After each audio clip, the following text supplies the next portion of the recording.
Poate ai auzit și tu că piața bursieră din Statele Unite se prăbușește și vine cea mai mare criză din istoria omenirii. Ei bine, aceste perioade sunt cele mai bune pentru investit, desigur pentru cei care își fac temele și au răbdare și înțeleg că lucrurile niciodată nu sunt atât de rele pe cât par. Dacă ești investitor în acțiuni, acest video este pentru tine, deoarece vom discuta despre 9 acțiuni cu potențial pe termen lung. Desigur vom face o analiză din toate punctele de vedere, ne vom uita și la partea financiară, ne vom uita ce fac și companiile astea și ce potențial ar putea avea pentru următorii ani. Desigur, ne vom uita și care sunt problemele cu aceste acțiuni și dacă este momentul să investim în ele sau nu în acest moment sau cumva să mai așteptăm un pic. În numele meu Daniel Niță, fac asta de peste 7 ani de zile, bine ai venit la mine pe canal. Dacă ești nou, apasă butonul de subscribe deoarece o să mai fac conținut despre acțiuni în viitorul foarte, foarte apropiat. Hai să nu mai zăbovim și să trecem la treabă, să vedem care sunt cele 9 acțiuni, cele 9 companii de pe bursa americană care mă interesează pe mine, unele dintre ele chiar le dețin. Așa că hai să începem să vedem ce se întâmplă aici. Prima companie care mi-a atras atenția este CrowdStrike. Hai să vedem ce face CrowdStrike și apoi intrăm și în partea asta de market cap, revenue și toate analizele corespunzătoare. Bun, hai să ne uităm la CrowdStrike să vedem ce face și ce este prima dată. CrowdStrike oferă soluții de cyber security moderne, protecție endpoint în timp real, detectare de AI și amenințări. Are platforma Falcon bazată pe cloud, folosită de companii mari, guverne și bănci. De ce este importantă?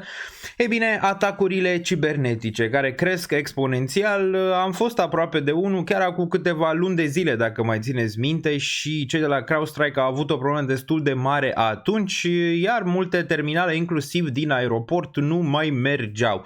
Ei bine, CrowdStrike a trecut foarte bine peste perioada respectivă și acum și-a revenit destul de rapid. CrowdStrike este lider în securitate predictivă bazată pe AI, iar pentru investitori creștere rapidă, clienți de top, dar încă nu e complet profitabilă și imediat o să vorbim despre asta. Totuși piața este în expansiune. Știm foarte bine că atacurile cibernetice vor fi din ce în ce mai importante în perioada viitoare și probabil vom avea din ce în ce mai multe încercări de atacuri cibernetice. De asta cred că CrowdStrike ar putea fi destul de important pentru a avea în portofoliu de acțiuni. Bun, hai să mergem mai departe. Înainte să ne uităm la toate astea de aici, de la net income, PE ratio și toate astea, hai să explicăm ce sunt astea și o să facem așa. O să dăm un zoom in aici ca să vadă toată lumea și o să începem cu market cap. Market cap care este capitalizare, este valoarea totală a companiei pe bursă, cât face compania în ochii investitorilor. Revenue aici, câți bani a încasat compania în ultimele 12 luni. De aici TTM-ul ăsta din paranteză, fără să scadă cheltuielile, by the way. Net income, cât profit a rămas după ce s-au scăzut toate cheltuielile pe ultimele 12 luni. Shares out, câte acțiuni sunt în circulație pe piață. EPS-ul, noi am mai discutat pe live-uri despre EPS, cât profit revine pe o singură acțiune, cu cât mai mare, cu atât mai bine. PE ratio, care e foarte, foarte important aici de analizat, prețul acțiunii comparat cu profitul. Arată dacă acțiunea este scumpă sau ieftină și o să ne uităm foarte, foarte mult la acest PE ratio. Forward PE, estimarea PE în viitor pe baza profiturilor viitoare și ăsta e destul de important de a vedea dacă PE ratio urcă sau scade în viitor. Dividend e destul de clar, dividendele, banii oferiți investitorilor pe acțiune, dacă e NA, compania nu plătește. Sunt unele companii care plătesc acțiuni, unele care nu plătesc aceste acțiuni. Bun. Ex-dividend date, ultima zi în care trebuie să cumpere acțiunea ca să primești dividendul, volumele, destul de simplu, câte acțiuni au fost cumpărate, vândute într-o zi, mai mare, mai mult interes, open, prețul la care s-a deschis acțiunea în ziua curentă, previous close, prețul de închidere din ziua anterioară, days range, interval în care s-a mișcat prețul acțiunii azi, 52 week range, și asta e foarte, foarte important când te uiți la o acțiune, cel mai mic și cel mai mare preț din ultimul an, adică vrei să știu dacă intri sus sau dacă intri bine, având în vedere ultimul an. Beta, cât de mult se mișcă acțiunea față de piață. Peste 1, mai volatilă. Volatilitatea e și importantă. Poate nu ești un investitor care are apetit pentru această volatilitate. Atunci poate n-ai vrea peste 1.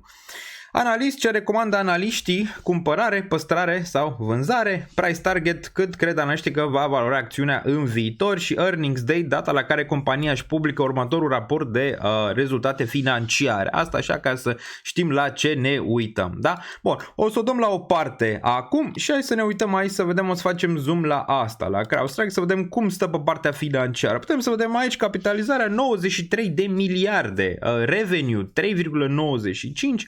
net income, putem să vedem, da, nu e profitabilă, minus 19,27 milioane aici. Ce mai interesant, și EPS-ul este pe minus 0,08, PE ratio n-are, dacă n-are profitabilitate îți dai seama că nu poți să ai nici PE ratio. Forward PE putem să vedem aici la 109, acum nu arată bine acest 109, dar nu ține doar de asta, da?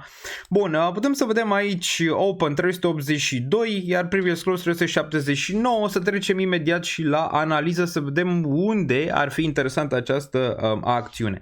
Bun, days range 373-382,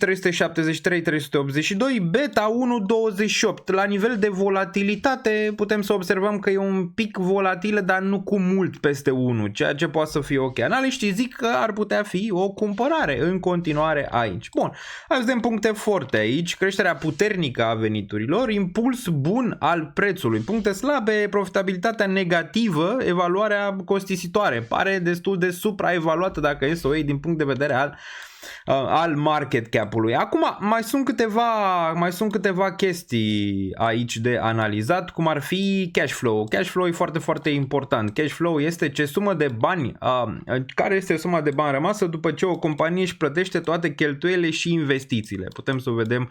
Putem să vedem aici, valoarea este în miliarde, o să ștergem că nu mai avem nevoie de ea. Bun. La free cash flow stă destul de bine aici CrowdStrike. Putem să vedem că avem 1,13 miliarde în free cash flow, adică după ce și-a plătit toate datorile, toate astea, a rămas cu 1,13 miliarde, ceea ce este bine. Pe 2025, în 2024, 0,99, adică aproape 1 miliard și pe 2024. Putem să vedem aici că și marginea e destul de bună, undeva la 28,5% îi rămâne banul direct aici celor de la CrowdStrike, iar 32,39 aici pe 2024. Acum te întrebi de ce aici n-are net income minus 19,27. E bine, investesc foarte, foarte mult. Asta e chestia. Investesc foarte, foarte mult în ce fac ei aici, în partea asta de cyber security, și de asta nu mai rămân momentan cu bani. Dar investitorii cred că pe termen lung asta va fi o companie foarte, foarte profitabilă și vei avea nevoie de ea. Și nu sunt multe companii care fac asta. De asta mulți analiști zic că este un buy. Acum, hai să ne uităm aici la preț. Să vedem dacă prețul poate e prea sus, e prea jos și care ar fi niște zone de interes aici pentru CrowdStrike. Dacă ne uităm, deja eu am marcat o zonă aici, zona de 150. Din punctul meu de vedere, asta ar fi o zonă foarte, foarte bună și ar fi un fair value aici, ăsta 150, care ar fi o cădere destul de mare. Dacă ne uităm de aici, ar fi undeva la 65%. Acum, dacă mai luăm această acțiune, ea s-a listat aici, a avut IPO undeva în 2019, și să facem așa, putem să ne uităm de aici, 67% corecție 60. Deci nu e să zici că n-am mai făcut asta. Că ne uităm în 2021, un 68%. Din nou, ăsta mi s-ar părea un fair value, arată un pic sus în momentul de față, de asta era și valoarea respectivă, că e un pic overvalued, adică cumva vrei să aștepți ca prețul să vină la tine, de asta nici eu nu o dețin în momentul de față, dar pe o corecție ar fi o acțiune care pe mine m-ar interesa, pe o corecție mai mare, pe un crash mai mare, CrowdStrike ar fi foarte, foarte important dacă ar veni în range-ul ăsta de aici. Acum poți să mai faci, că asta ar fi fair value, dacă tu chiar vrei să ții această acțiune și îți place, nu trebuie să aștepți neapărat nivelul ăsta de aici pe care îl aștept eu. Apropo, nimic de aici nu este să faci financiar, trebuie să faceți temele singuri înainte să cumpărați orice, ok? Bun. Ar mai fi nivelul ăsta de aici de 247. Dacă punem aici un VPV, ar vedem ce ne arată, cât s-a tranzacționat și la ce nivel s-a tranzacționat această acțiune cel mai mult. Putem să vedem că s-a tranzacționat mai mult undeva în 59 și aici avea un spor foarte, foarte bun, dar ai destul de mult supăr pe volum și în zona de 209. A zice că sub nivelul ăsta de aici, dacă ai un apetit de risc poate un pic mai mare, un pic mai bun, ai putea să începi și de aici, 244, 216. Din nou, nu e sfat financiar, asta dacă ai avea un apetit de risc un pic mai ridicat. Dacă nu, ai putea să o aștepți să vină în zona asta de aici. Pe termen lung, cred că asta se va tranzacționa mult mai sus, unde la 375, cred că se va duce la un moment dat spre 1000. Cât timp? Poate să fie un an, 2, 3, de asta investițiile, dacă le faci pe termen lung, trebuie să le faci de la 3 ani în sus. Adică nu poți să te gândești mai mult de atât și trebuie să le faci treptat, adică să faci DCA, Dollar Cost Average, dacă îți place ceva, ok? Dacă vrei să ții pe termen lung, dacă asta ai 375 să duce la 150, tu ai vrea să cumperi, nu? Mai mult dacă ție îți place și ce face compania asta. Deci un potențial destul de bun. CrowdStrike e pe lista mea pentru a lua o poziție în caz că vedem un crash mai mare. Hai să vedem pe locul 2 aici, dacă sunteți pregătiți. Pe locul 2 avem ASML-ul, ASML-ul olandez, de aici de unde sunt și eu în momentul de față. Stau în Olanda. Hai să vedem ce face ASML prima dată și apoi revenim și la restul. ASML-ul e foarte important deoarece este unicul producător din lume de echipamente de litografie EUV, esențială pentru fabricarea chipurilor moderne. Clienții sunt TSMC, Intel, Samsung. Fără ASML nimeni nu poate produce chipuri avansate. Îți dai seama, o singură companie olandeză micuță de aici din Olanda poate să perturbe toată economia asta a chipurilor, da? Și tot ce se întâmplă aici, de la mașina ta pe care o ai și bordul și toate chestiile respective, da? Infotainmentul, asta mă refeream, toate astea folosesc aceste chipuri de la ASML. Deci este important, este un monopol tehnologic de importanță globală. Fiecare smartphone, server sau mașină modernă, cum ziceam mai devreme, depinde indirect de echipamentele lor. Pentru investitor, companie rară, stabilă, extrem de valoroasă strategic, profitabilitate și cerere predictibilă. Deci destul de bun aici. Bun. Hai să ne uităm acum să vedem ce se întâmplă partea financiară aici la ASML. Putem să vedem capitalizarea destul de mare, 256 de miliarde, venituri 33 de miliarde, destul de bine, venituri nete de 9,4 miliarde, aici destul de bine. EPS-ul 23,97, PE ratio 26. Apropo la PE ratio, că ziceam de PE ratio ăsta, n-am avut la CrowdStrike mai devreme, dar un PE ratio ar fi bun între 20 și 25, ok? Deci că acolo te uiți când vine vorba de PE ratio la 20-25. Ăsta e la un 26, totuși forward PE undeva la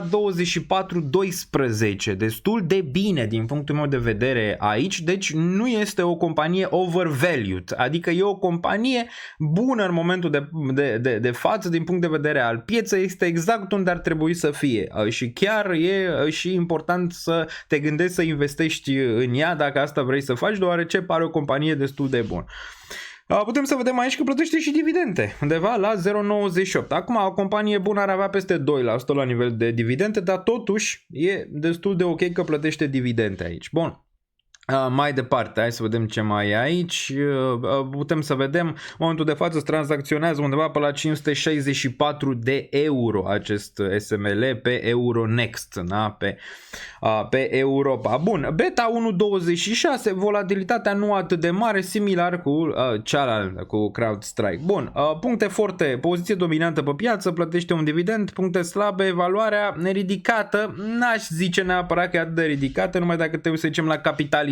Zici, mă, dacă investesc în ASML la 256 de miliarde, ajunge la 1 trilion, cât face până acolo? Adică nu-ți face prea multe X-uri dacă e să o iei așa, dar depinde și cât investești, ok? Dar eu zic că la puncte slabe ai putea avea dacă se întâmplă ceva, știi? Dacă vine cineva și face ce face ASML-ul și mai bine, dacă sunt 3, 4, 5 contracandidați, atunci ai putea avea probleme și trebuie să urmărești asta, trebuie să urmărești dacă ei mai rămân lideri și singurul care poate să facă aceste echipamente de litografie, ok? Deci trebuie să urmărești asta mi se pare cel mai important la ASML. Da, din nou o companie foarte, foarte bună. Dacă ne uităm la free cash flow aici, În free cash flow au destul de bun, 9 miliarde în free cash flow, față de anul trecut 9,1, destul de bine. Putem să vedem aici free cash flow growth 284% pe anul ăsta și anul trecut 176%, destul de bine. Ce înseamnă asta? Că or să aibă bani în continuare de investiții, nu? De dezvoltare, ceea ce este bine. Unele companii n-au deloc, sunt în datorii, știi? Bun, free cash flow margin și asta destul de bine, 30%, asta e destul de bună dacă e peste 20-25%, deja ești bine dacă ești peste 20-25% la free cash flow margin, deci destul de bine și free cash flow per share 23,63, ceea ce este ok. Din nou o companie bună. Acum hai să ne uităm aici la ASML să vedem ce se întâmplă la preț. Prețul care a urcat foarte, foarte mult. O să dăm asta în sus ca să putem să vedem și graficul realist. A urcat foarte, foarte mult. Dacă ne uităm aici din 2002 până acum, a urcat enorm. Deci în 2002 era undeva la 5 euro. S-a dus undeva până în zona asta de aici în 2021 la zona de 700. Apoi s-a dus undeva la 976 și acum corectează. Acum, dacă ne uităm la un fair value, adică care ar fi valoarea acțiunii care ar putea, să zicem, veni spre o zonă de investit, dacă e să o luăm așa. Putem să vedem că deja a atins zona asta de aici de 541, care ar putea fi o zonă dacă vrei să faci DCA, adică pe termen lung, pe nu știu, 2, 3, 4 ani, ai putea să începi chiar și de aici. Dar pentru mine personal aștept un 401,299 de aici. Și din top, dacă e să măsurăm cât ar putea fi corecția până aici, aici avea 60%, undeva la 403, iar aici avea la 302 avea minus 69%. Am mai făcut asta în trecut. Hai să ne uităm de aici ce corecție a avut. Aici a avut minus 48%. Aici momentan are undeva la minus 49%, similar cu cazul ăsta de aici. Hai să ne mai uităm și în trecut. Aici a avut undeva la minus 38%. După cum vezi, nu prea mai a avut multe corecții atât de mari. Dacă te uiți aici a avut un minus 82. Ca asta să vină până în nivelul de 300 o să ia ceva timp sau nu o să se întâmple, având în vedere faptul că stă foarte bine din punct de vedere al pieței, are un monopol pe piață în momentul de față. Dacă asta nu se va schimba, asta probabil nu va ajunge neapărat până în 304. De asta cred că zona asta de 400 ar putea fi un fair value în momentul de față pentru ASML. Nu dețin nici ASML în momentul de față, dar dacă ar pica pe un crash, ar fi printre primele pe care le-aș cumpăra, desigur lângă CrowdStrike, ok? Deci l-aș cumpăra și pe asta. Acum, dacă ne uităm la un RSI, aici putem să ne uităm la RSI că vine spre o zonă interesantă, cea din 2008, aici putem să vedem că astea sunt zone destul de bune de investit, mai ales când atinge nivelurile astea de oversold de aici și în 2002-2008 le-a atins. Deci dacă ăsta intră în regiunea asta de aici pe RSI și vedem că se îndreaptă spre un 400, poate ar fi un moment destul de bun, cel puțin din punctul meu de vedere ar fi un moment foarte, foarte bun. Acum, dacă ne uităm, are niște divergențe aici, putem să vedem divergențe în zona asta, divergențe destul de mari aici, bearish pe weekly, care ar putea să joace spre regiunea asta de aici. Așteptăm un crash, ar fi extraordinar dacă ASML-ul ar veni un pic mai jos. Depinde și de riscul tău. Apropo, înainte să investești în piețele financiare, ar trebui să te gândești foarte, foarte atent la riscuri. Riscurile sunt foarte, foarte importante, trebuie să știi ce profil de risc ai. Poate pentru tine nu e o investiție bună pentru că ai riscul mai mic și vrei să stai, nu știu, un Mac 7, despre care desigur nu o să discutăm, că în alea poate să investească toată lumea, nu? În Magnificent 7. Cele mai mari companii din lume. Bun, hai să mergem mai departe. AMD-ul este următoarea acțiune aici. Hai să ne uităm ce face. AMD-ul, Advanced Micro Devices, ce face? Produce Ryzen, EPIC, concurență directă cu Intel, procesoare, deci produce procesoare, plăci grafice, Radeon, cei care aveți calculator și mai ales faceți gaming pe calculator știți despre ce vorbesc aici, alternativă la Nvidia, asta de ținut minte. Acceleratoare AI în servere HPC, inteligență artificială, supercomputere, chipuri pentru console PlayStation și Xbox și multe altele. Deci este importantă parte a războiului tehnologic în semiconductori, profită de cererea uriașă pentru AI, gaming, cloud și edge computing. Pentru investitori, potențial uriaș, dar competiția este imensă și în industrie. Desigur are concurență foarte, foarte mare cu Nvidia și altele, ok? Din sfera asta. Deci, din punctul meu de vedere, bine momentan ce face. Hai să ne uităm la partea financiară aici. Bun, la partea financiară, dacă facem un zoom in, putem să ne uităm, market cap 141 de miliarde, putem să vedem aici veniturile 25 de miliarde, profitul 1,7 miliarde, EPS-ul 1 aici pentru AMD, PE ratio enorm, 87-75, dar totuși forward PE ratio undeva la 19-16 aici, deci binișor cumva ar putea fi de investit, să zicem, în următoarea perioadă, da? Bun, ce mai vedem aici? Închiderea anterioară, interval zi, interval pe 52 de săptămâni, 76,48, deci pe ultimul an 76,48, momentan undeva la 87, de ținut cont și asta. Beta 187, destul de volatil aici. Analiștii spun cumpără aici pentru acest AMD, preț țintă vedem că are aici undeva la $160, 183% se așteaptă analiștii în, nu știu, următorul an, 2 să se aproximeze această acțiune. Bun, ce mai e? Free cash flow aici, dacă ne uităm, free cash flow undeva la 2,41 de miliarde, destul de bine pe 2025, totuși putem să vedem în anii precedenți a fost în scădere aici, da? A fost destul de mult în scădere, mai ales 2023 față 2024 minus 64%, momentan pare că revine, ceea ce este bine, iar free cash flow margin un pic micuță aici, totuși în revenire de anul trecut în zona asta, iar free cash flow per share 1,47. Asta un pic scârție la nivelul ăsta. Hai să vedem și prețul. Prețul momentan la 87, asta e o companie foarte, foarte veche, dacă ne uităm din trecut aici. Foarte, foarte veche, din 75. Ce ne spune prețul? Hai să vedem. Prețul ne spune că o zonă de oportunitate poate a fost și asta, 76-72. Pentru mine, fair value este zona asta de aici de 55 sau spre 55, unde ar pune o corecție undeva de 76%. Am mai făcut asta și în trecut. Hai să ne uităm, foarte important să vezi trecut. Aici a pus 66%. Hai să vedem ce s-a mai întâmplat și în 2018. Aici a pus undeva la minus 50%. A avut multe corecții aici. În 2006, dacă ne uităm, 2006, 2005, 2006 a avut minus 95% aici. Deci e destul de volatilă, destul de volatilă. Dacă ne uităm și aici minus 90%. La nivel de VPVR, Volume Profile, putem să vedem aici că ai anumite zone în 75, dar mai mult ai în regional 57 și ai putea avea și în 33. De asta zic, dacă vreau să o dețin pe asta pe următorii ani și aș vrea, m-aș gândi în prima fază în zona asta de aici, între 54 și 70 pentru o prima achiziție. Apoi, desigur, m-aș mai gândi în regiunea de 34-20 aici, unde desigur ai avea un suport destul de bun. Hai să ne uităm la macro, cum arată pe RSI. Aici, RSI în regiunea asta a mai fost în 2022, dar atât de jos nici în 2020 n-a mai fost. A fost în 2015 aici, în 2014, 2012. Cumva RSI ar putea merge un pic mai jos din punctul meu de vedere, să vină într-o zonă foarte, foarte bună de suport și atunci ne-am putea gândi că da, e o zonă macro de cumpărat.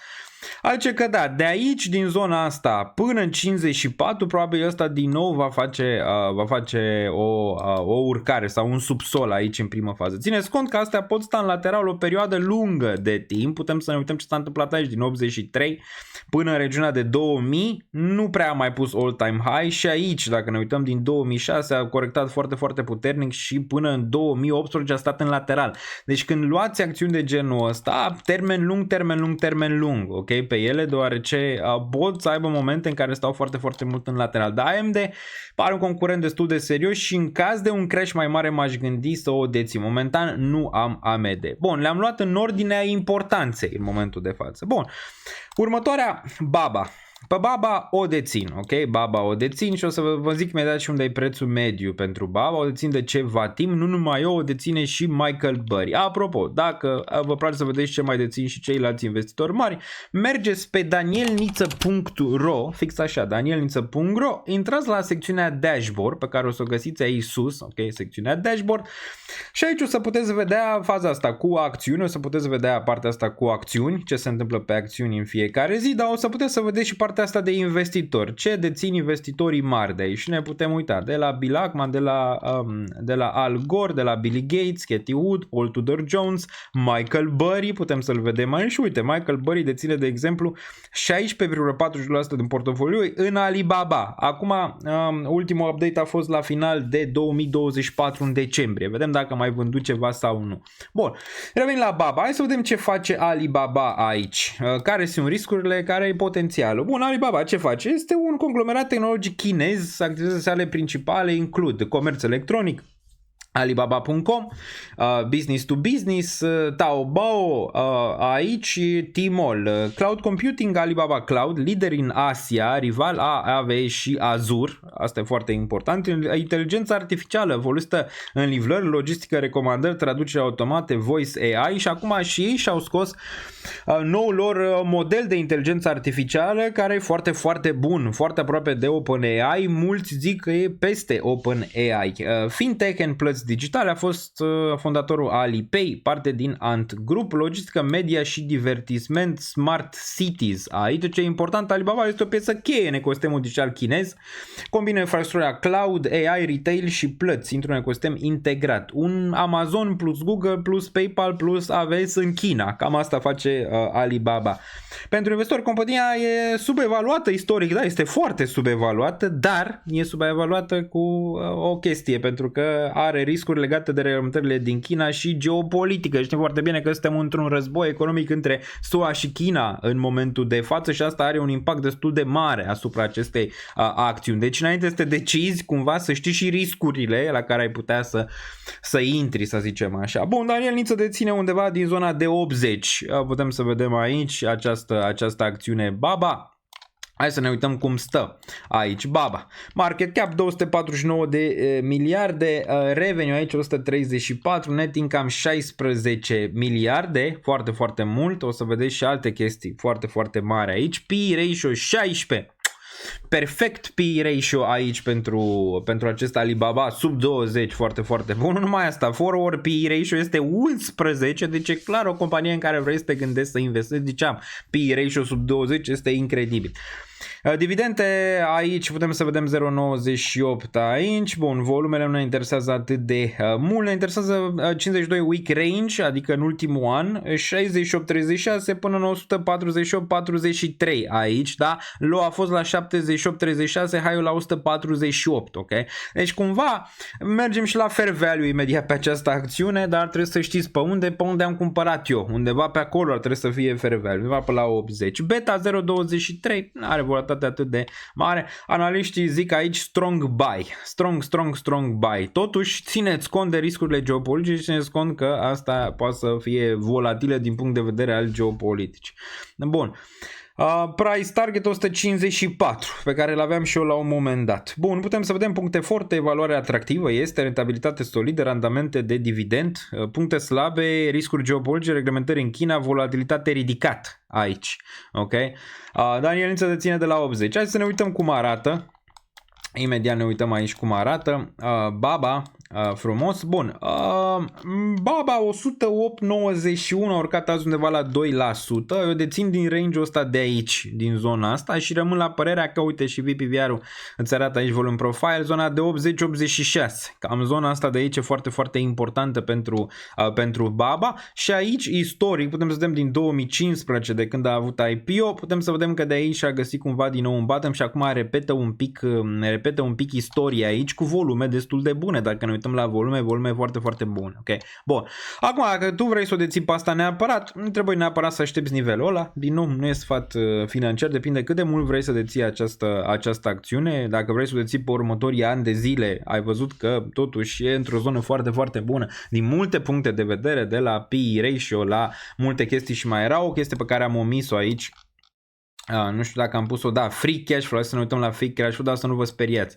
Deci la free cash flow, dacă ne uităm, o să facem un zoom ca să se vadă un pic mai mare, deci free cash flow, ok, putem să observăm aici că în 2020 are 127 de miliarde în free cash flow această companie.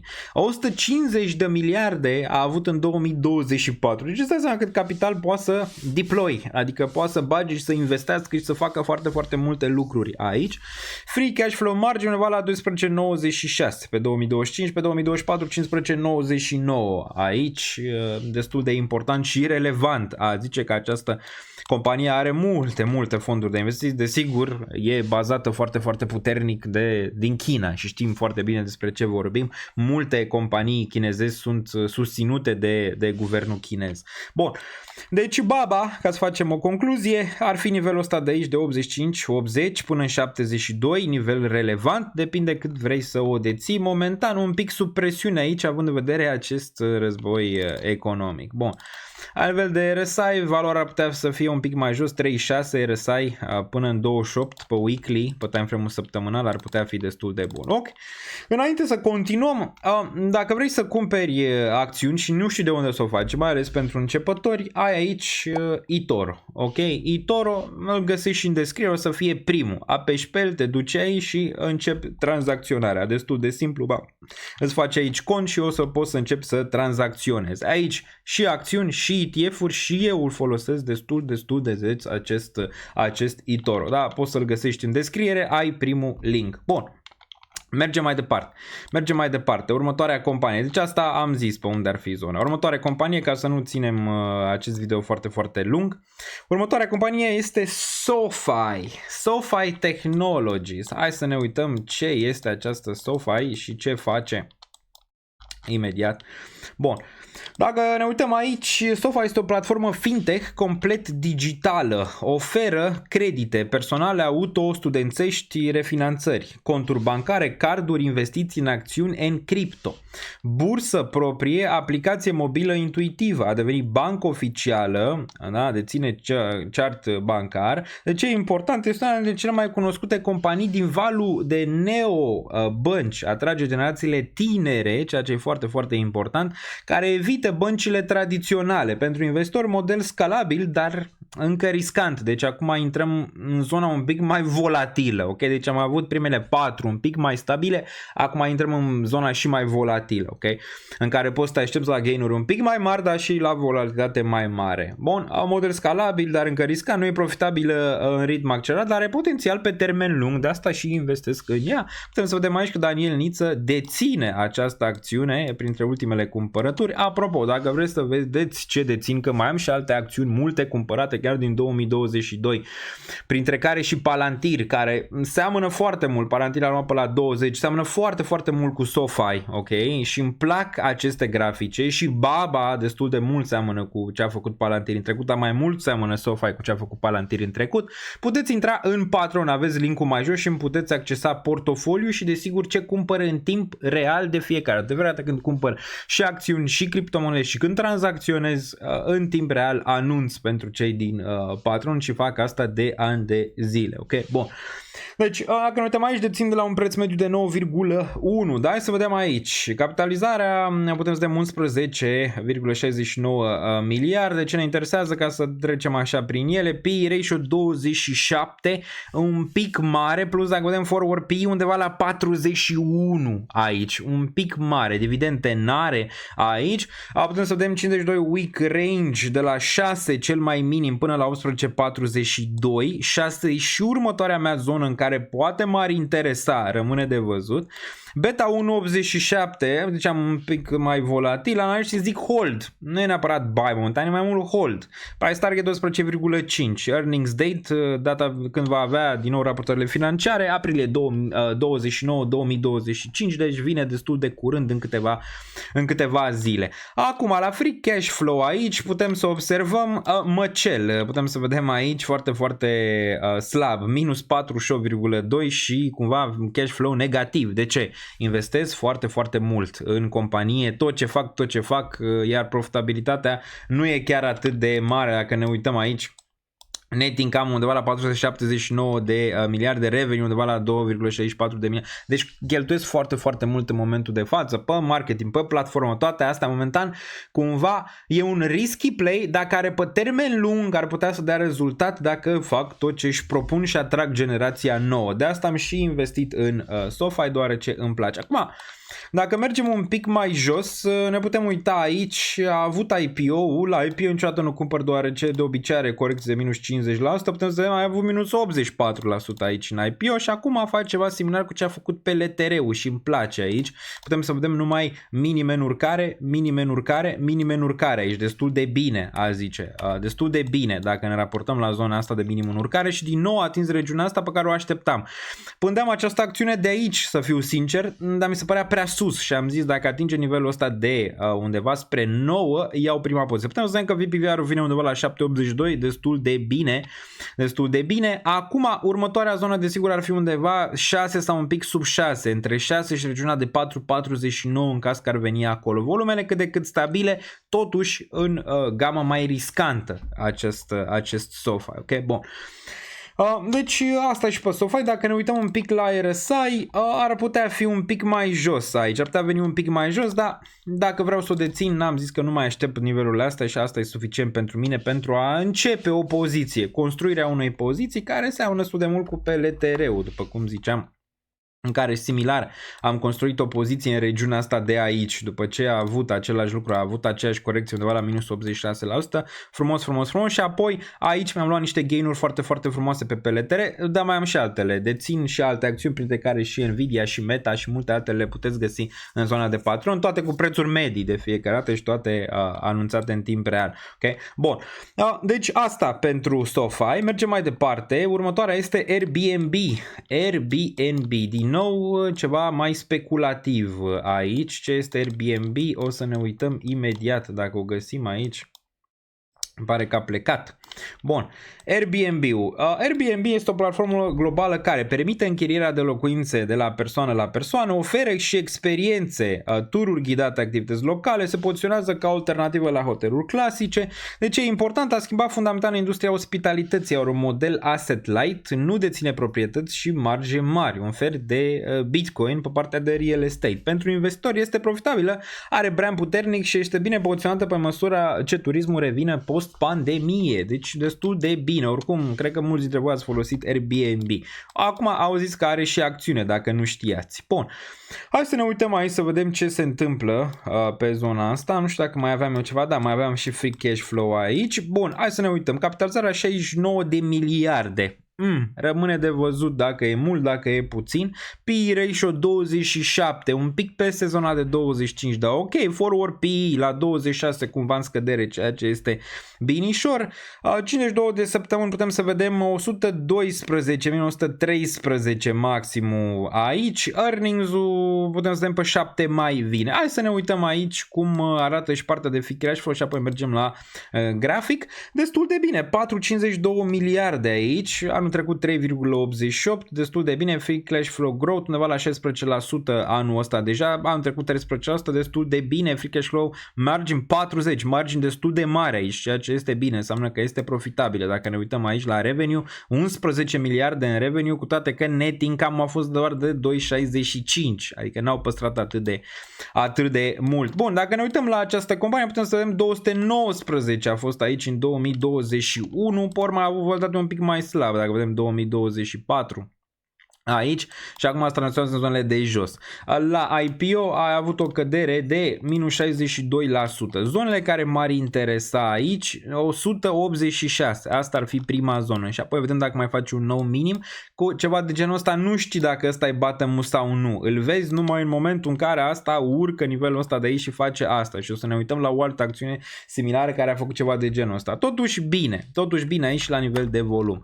Acum, cât a picat din top, dacă ne uităm aici ce discount a intra, minus 38% poate n-ar fi suficient, măcar un minus 47%, dar poate avea poate mai mult, nu știu, depinde de tine, ai putea avea un 60% care te aduce în zona de 60-50, care ar putea fi un fair value. Aici poate nu e un fair value în ceea ce privește Airbnb, dar la un 50-60 ar putea fi un fair value, dar nu știi dacă o atinge, ok? De asta poate, din punctul meu de vedere, eu mă poziționez și aici în caz că ăsta ajunge. Momentan nu dețin această acțiune Airbnb, dar aș vrea să o bag în portofoliu la un moment dat. Bun, la nivel de RSI, din nou, posibil să meargă mai jos aici, mai ales dacă războiul tarifelor lui Trump continuă și mai vedem un crash, ar fi perfect. Aș vrea să o cumpăr. Bun. Coinbase, următoarea este Coinbase aici, dacă ne uităm. Bun, dacă ți-a plăcut până acum, aș aprecia, desigur, un like, îl găsești jos. Dacă ești privitor nou, desigur, un subscribe, poate mai ai și prieteni și vor să vadă și ei acest video, care sunt interesați de acțiuni sau vor să înceapă, să zicem, partea asta de a investi, deoarece e foarte, foarte importantă, mai ales o faci de vreme, ok? Bun, ce este Coinbase? Apropo, Coinbase dețin media, imediat doar când mergem pe grafice, din ce mi-amintesc eu media pe Coinbase, deoarece am cumpărat-o acum ceva timp. Coinbase este cea mai cunoscută platformă de tranzacționare din criptomonede din SUA, permite cumpărarea, vânzarea și stocarea de criptomonede, oferă staking, portofele digitale, NFT-uri, analize, platformă de tranzacționare pentru investitori mari, Coinbase Prime, acolo e și BlackRock, apropo BlackRock deține undeva la 5-6% din Coinbase, ok? Deci este important, e un jucător cheie în infrastructura cripto, dacă ecosistemul cripto crește, Coinbase crește direct cu el. Știm foarte bine că Trump acum vrea să facă din cripto ceva foarte mare, ceva foarte puternic și vrea să facă SUA capitala cripto. Deci clar că va crește în ăștia 4 ani de mandat adopția pe criptomonede, inclusiv Jerome Powell, șeful la Fed, a zis că asta se va întâmpla. Pentru investitori, volatilitate mare, dar potențial imens în ciclul de cripto cu bull market. Nu? Știm foarte bine. Dar ei fac bani și când se retrage și când se bagă bani în cripto. Nu depind neapărat doar de ciclicitatea asta, de-aia sunt frumoase aceste exchange-uri, inclusiv Binance, știm foarte bine, care are BNB Coin-ul, care a stat foarte, foarte bine și Binance este o companie foarte profitabilă, dar nu poți să investești în ea deoarece nu este publică. E bine, Coinbase este. Bun, hai să ne uităm aici cum stă. Capitalizarea de piață 44 de miliarde, revenue 6 miliarde, destul de bine, net income 2,5 miliarde aici. EPS-ul 9,48, bine, PE ratio la 18, bun, forward PE ratio un pic în urcare 23, dar totul sub 25, ceea ce este în continuare destul de bine, nu dă dividende aici. 52 week range, 142, 58, 349, 75 aici. Hai să ne dăm puncte forte, creșterea solidă a veniturilor și profitul lui, poziție puternică pe piața cripto, puncte slabe, volatilitatea, analiștii ne zic că este un buy, putem să vedem aici, puncte slabe, volatilitatea ridicată a acțiunii, forward PE ratio peste media pieței. Da, media undeva la 20 pentru forward PE ratio, ăsta are undeva în zona de 23-4, ceea ce nu e rea din punctul meu de vedere. Media ce care trebuie să fie între 20 și 25, nu neapărat sub 20, dacă mă întreb la PE ratio.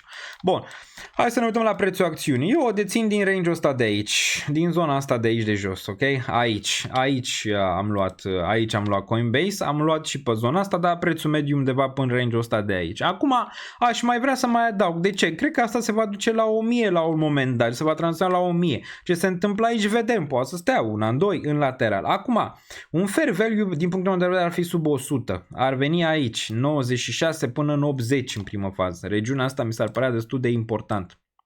Range-ul ăsta de aici mi se pare important în primă fază, apoi mai avem 54 până în 49. Dacă ne uităm de aici din top, momentan nici la minus 54 la asta, aici avea un minus 73, aici avea minus 82.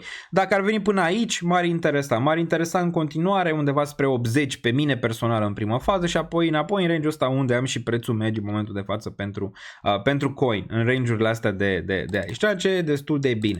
Acum, dacă ne uităm la RSI, nivelul ăsta de aici, undeva la 30, mi se pare destul de important, 30, 24, nivel foarte important pentru RSI, dacă acumulezi și asta cu un sub 80, ar putea fi un fair value pentru această acțiune, care ulterior cred, având în vedere că e cea mai importantă, se va tranzacționa mai sus. Acum, la nivel de free cash flow, stă extrem de bine aici, crește de 177 pe anul ăsta, au bani de investit foarte, foarte mult, 2,56 miliarde aici, pe care le pot pune în diferite investiții și pot crește business-ul, deja și-au luat multe reglementări, inclusiv MiCA în anumite jurisdicții, ceea ce din nou poate să facă din Coinbase un actor global în ceea ce privește adopția de criptomonede, ceea ce este bine. Acum, desigur, eu cred că Coinbase va concura și pe partea de acțiuni tokenizate, dar asta pentru un alt video și aia probabil va duce Coinbase spre regiunile pe care le-am reliefat mai devreme 1000. Acum, nimic de aici nu este sfat financiar, îți faci temele, se poate întâmpla sau nu, pot avea dreptate sau nu, de asta e bine să ai un portofoliu diversificat, să nu ții doar într-o singură chestie. Hai să vedem următoarea. Următoarea este Shopify. Shopify. Hai să ne uităm la Shopify ce face. Dacă ne uităm aici la Shopify, ce face? Shopify este o platformă de e-commerce care permite crearea rapidă de magazine online, oferă soluții de plată, logistică, marketing, checkout, integrarea cu Facebook, Instagram, Amazon, etc. De ce este important? Este infrastructura pentru mii de IMM-uri globale în comerțul digital, un fel de WordPress plus PayPal pentru magazine. Pentru investitori crește odată cu digitalizarea comerțului, dar are valori ridicate și competiție puternică, gen Amazon sau Wix aici. Wix. Bun. Hai să ne uităm la partea de financiară, la partea financiară. Capitalizarea 108 miliarde, net income aici rămâne 2 miliarde, revenue cât face compania 8,8.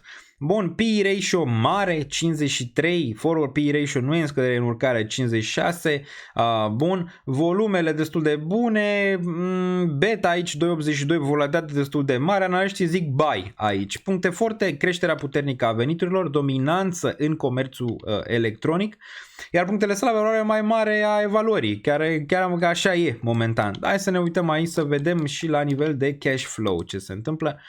Free cash flow putem să vedem că nu prea a avut, chiar a fost pe negativ aici, totuși acum vine pe pozitiv, ceea ce este bine. Putem să vedem 1,6 miliarde, anul trecut a avut undeva 0,9 miliarde, aici free cash flow margin bine, de la minus 3,32 în 2023, 12% în 2024, acum 17%, ceea ce este bine. Cumva este în creștere pe partea asta și te-ai putea aștepta dacă valul ăsta de comerț online crește și asta probabil va avea o expansiune foarte, foarte bună și investitorii vor acumula. Acum creșterea a fost destul de mare dacă ne uităm din 2016 de aici. Din zona asta a fost undeva la $2, s-a dus până în 169, mult.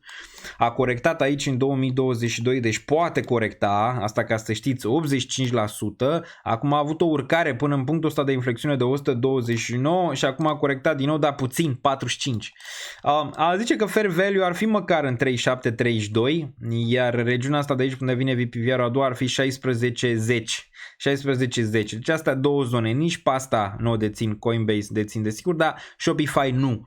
Shopify m-ar interesa dacă vine regiunea asta de aici și regiunea asta de aici, adică o corecție un pic mai mare. Dacă ne uităm un pic la weekly aici, pe RSI e la fel, vreau să văd RSI în 27 ca să vină spre regiunea respectivă și în același timp vreau să văd lucruri bune aici la nivel de analiză financiară, care momentan stă cât de cât decent în valoare de PE ratio, pare că stă cât de cât ok, dar pare un pic supraevaluat aici dacă mă întrebe. Aici ar fi un pic mai bine, zici. Ar fi un pic mai bine. Aici ar fi și mai bine dacă ar veni. Valoarea ar fi și mai bună în nivelurile astea de aici, ok?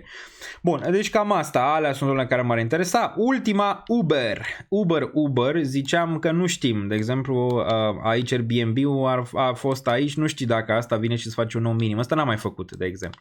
Hai să ne uităm prima dată ce face Uber aici. Și de ce e important? Uber avem așa, ride sharing, toată lumea cred că a luat Uber Eats, livrarea de mâncare, freight, logistică în transport mărfuri, integrare cu transport public în unele orașe. De ce este importantă? A redefinit mobilitatea urbană și livrările, acum trece în sfârșit pe profit, după ani de investiții. Și asta e important de menționat. Pentru investitori, model de platformă globală în expansiune, devine din ce în ce mai eficientă financiară. Plus, Uber nu cred că o să rămână doar la spectrul ăsta de logistică, de ride sharing, probabil o să se ducă și la nivel de drone, cel mai probabil, adică să-ți livreze prin drone și la ce se întâmplă acum în China, pasagerii pot merge prin acele drone prin aer, adică și cumva pasagerii să nu mai ia acel ride sharing pe mașină, ci să-l ia pe drone. Deci asta ar avea un impact foarte, foarte mare. Acum, partea negativă din Uber ar putea fi reglementările. Știi cum e? Dacă vine ăla, te reglementează, nu te mai lasă acolo și au fost cazuri în care Uber a avut probleme în multe țări și multe orașe. Deci dacă cumva mergi pe asta, zici ok, reglementările nu o să fie atât de dure și Uber în final va învinge. Ok, aici. Din nou, încă o companie care nu deține mașini, poate doar o mică parte, dar totuși face profit. La fel ca Airbnb-ul care nu deține locuințe și face profit, la fel și ăsta, cumva disruptive, tehnologii disruptive, așa se numesc. Bun, deci Uber destul de bun. Hai să ne uităm aici și la partea financiară, care n-arată rea. N-arată rău. Market cap, capitalizare 157, revenue destul de bun, 43 de miliarde, net income un 986 aici, deci rămân cu ceva bani. EPS-ul 4,56, extrem de bun. PE ratio 16,45, bun. Bun. Forward PE ratio 23,1, dar nu e chiar atât de rău, da, având în vedere creșterea potențială a acestei companii. 52 week range, 54,4, deci pe un an de zile la minim a fost un la 54,4, la high a fost un 87, beta 1,37, nu foarte volatil, dar volatil. Puncte forte, venit net solid, evaluare atractivă, puncte slabe, forward PE ratio ridicat, volatilitatea acțiunii. Da, are o ceva volatilitate aici, am văzut 1,37, plus ce am zis mai devreme, că dacă vin guvernele și o bagă cumva în reglementare masivă, atunci nu e bine. Bun, putem să ne uităm și aici, free cash flow, 6,9 miliarde, extrem de bine, stau ăștia pe niște cash enorm de mult pe care poate să-l folosească la anumite chestii bune pentru companie de a crește. Free cash flow margin destul de bun, 15,68, putem vedea că este în creștere din 2023 1%, 9%, 2024, 2025, 15%. Bine și financiar, adică îmi place financiar, îmi place. De asta aș vrea să investesc. Acum, vezi, asta arată bine, din păcate. Arată că ar merge de aici la all-time high. Nu pot să iau aici Uber în regiunea asta. Fair value ar fi un 40, hai să zicem un 50. Nivelul ăsta de aici de fair value ca să poți fac DCA în caz că pică în 30 după, 26 după. Dar arată bine, vezi? Arată foarte, foarte bine aici și pare că din nou reacumulează range-ul ăsta și va merge mai sus. Cred că da, cred că asta va fi o companie care va fi 200 plus la un moment dat. Dar aici cumva riscul e un pic mare. Dacă vrei să o deții neapărat, nu e, știi, dacă vrei să deții ceva pe 5 ani de zile, cea mai bun moment în care vrei să cumperi este ieri, nu? Această acțiune. Dar nu, aș vrea și un pic fair value. Nu dețin nici Uber, dar aș vrea în regiunea asta de jos. Dacă ne uităm un pic la RSI aici, RSI în continuare arată bine. Pare că vrea în zona superioară, o acțiune care a stat foarte, foarte bine și pe ultima corecție, care n-a făcut un minim sub 60, ceea ce s-a ținut extrem de bine. Ok, cam atât pentru acest video, sper că v-a plăcut. Dacă v-a plăcut, loviți butonul de like cu putere dacă ați ajuns până aici, lăsați și un comentariu să-mi spuneți care sunt acțiunile voastre preferate. Atunci că nu e tipul ăla de video în care vă zic că acțiunea asta o cumpăr, nu, v-am explicat și de ce, ne-am uitat un pic și la financials, desigur. La partea financiară ai de analizat, pe o acțiune poți stai și o oră dacă vrei să o analizezi. Dacă vreți să vă vedeți mai mult content de genul ăsta, lăsați-mi și asta în comentarii, după ce îmi spuneți ce acțiuni vă plac, lăsați-le pe fiecare caz sau care e acțiunea voastră preferată. Ok, dacă vă place acest tip de content, apăsați butonul de like, dacă ducem la 2000 mai facem, poate mai facem și acțiuni un pic mai mici, mai speculative și poate acțiuni care ar fi interesante pe o zonă de recesiune, că toată lumea vorbește de recesiune în momentul de față și poate asta ar fi interesant pentru voi.